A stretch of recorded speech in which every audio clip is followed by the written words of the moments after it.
Sosok Sunaryanto, dokter gadungan di Bekasi, punya klinik sendiri selama 5 tahun dan tak ada izin, ingin dihargai.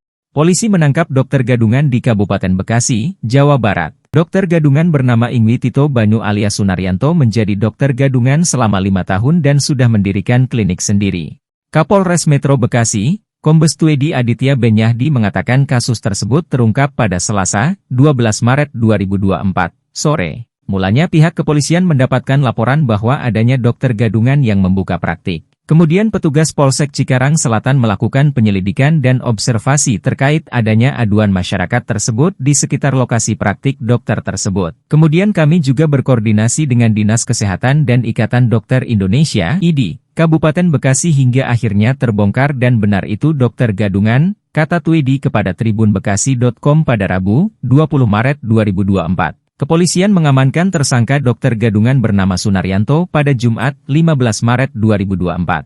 Pihaknya juga mengamankan barang bukti berupa 3 potong baju dokter, 1 unit stetoskop, daftar pasien berobat, dan resep dokter pun turut disita. Pihak kepolisian sudah mengecek STR, surat tanda registrasi, dan SIP, surat izin praktik pelaku ke Dinas Kesehatan Kabupaten Bekasi. Setelah dilakukan pengecekan ke bagian Dinas Kabupaten Bekasi tidak ditemukan STR atas nama saudara Dr. Ingwi Tito Banyu dan SIP. Untuk klinik Pratama Keluarga Sehat tidak mempunyai izin resmi dari Dinas Kesehatan melalui perizinan terpadu Kabupaten Bekasi, ujarnya. Hasil penyidikan ditemukan nama asli dari pelaku bernama Sunaryanto kelahiran 23 Januari 1985 bukan Dr. Ingwi Tito Banyu. Sementara, klinik Pratama Keluarga Sehat tersebut selama ini berdiri selama 5 tahun lamanya sejak September 2019 lalu. Pelaku mengaku bisnis tersebut dilakukan untuk meraup keuntungan dengan cepat. Pelaku ingin mendapatkan uang secara cepat dan memperkaya diri serta dihargai orang, katanya. Adapun tersangka dijerat pasal 439 San Ayau Pasal 431